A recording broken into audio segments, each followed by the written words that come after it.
The dusty silence of the attic was Leo's only refuge since his parents' separation. The big, echoing house felt cavernous and cold.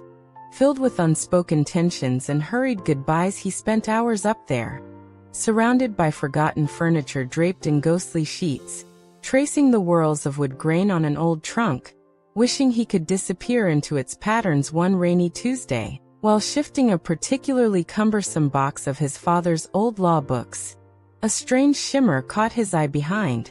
The box, almost hidden by the sloping roof, was a door, not the attic door he'd come through, but a smaller one, painted a soft, peeling blue he'd never noticed before. Its brass knob, tarnished green, felt strangely warm beneath his hesitant fingers. A faint, impossible scent drifted through the keyhole. Cinnamon and wood smoke, a scent that tugged at a deep, forgotten corner of his heart. Turning the knob felt like turning a key in a lock he hadn't known existed. It opened silently onto blinding sunlight and the overwhelming perfume of blooming roses. Leo blinked, shielding his eyes, his lungs filling with air so crisp and sweet it made him dizzy. Instead of the gloomy attic wall, he saw a sun-drenched cottage garden, vibrant with color and life. Bees hummed lazily, butterflies danced, and climbing roses cascaded over a whitewashed fence. Standing amidst the riot of flowers, wearing a faded apron and a smile as warm as the sun itself, was a woman with kind, crinkled eyes and hair like spun silver. "Well now," she said, her voice a gentle melody, "I wondered when you'd find your way." Little Leo, he knew her instantly, not from memory, but from an echo deep within. His grandmother, Elara, who had passed away before he was born, whose face he'd only seen in faded photographs. That impossible door became Leo's secret passage to pure, uncomplicated joy. Every day after school, he'd rush to the attic. Grandmother Elara was always waiting, ready with warm scones dripping with honey harvested from her own bees, or a mug of spiced cider that tasted like comfort itself. She didn't ask about the arguments downstairs or the quiet sadness he carried. Instead, she taught him the names of the stars, using only her finger, tracing constellations on the velvety night sky above her garden.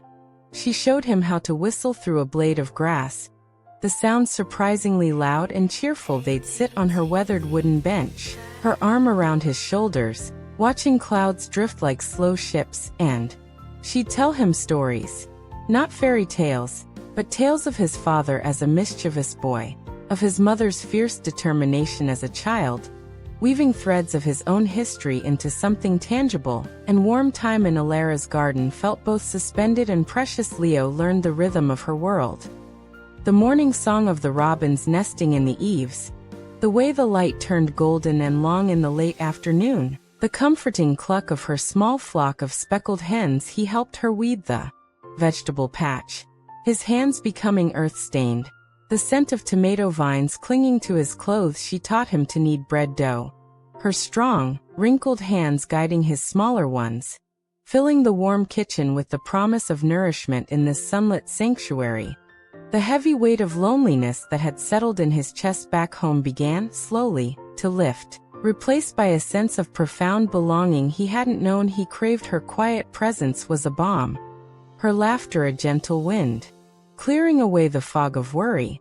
But as the weeks turned into months, Leo began to notice subtle changes. The vibrant colors of Elara's garden seemed just a fraction less intense, like a painting gently fading. The scent of roses and cinnamon, once so potent, became softer, harder to catch. Most concerning was the door itself. The blue paint looked thinner, almost translucent in places, and the solid wood grain seemed to waver like heat haze on a summer road. One afternoon, as Leo reached for the familiar brass knob, his hand passed through it for a terrifying second.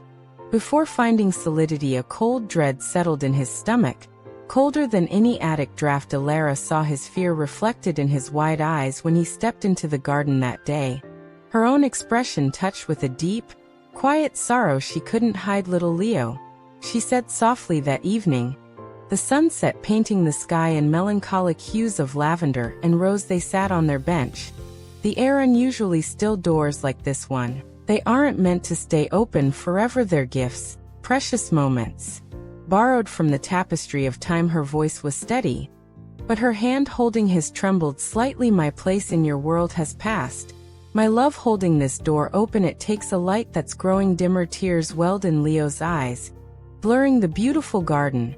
But I need you, he choked out, the fear of returning to the lonely silence overwhelming. You found me once, she whispered, pulling him close, her embrace filled with all the love he'd ever missed. And that love doesn't leave, it becomes part of you, like the scent of roses on the wind, long after the bloom is gone. The next morning, Leo raced to the attic, his heart pounding a frantic rhythm against his ribs. The blue door stood there, but it was faint, shimmering like a mirage. He could see the outline of his grandmother's garden through it, but it was muted, distant, like a memory viewed through thick glass. He reached out, his fingers trembling, but this time they met only empty air. Where the warm brass knob should have been, a sob escaped him as he pressed his palm against the cool wood of the attic wall. Where the door had been, it was solid, unyielding. The scent of cinnamon was gone, replaced only by dust and old paper. He sank to the floor, the silence of the attic pressing in,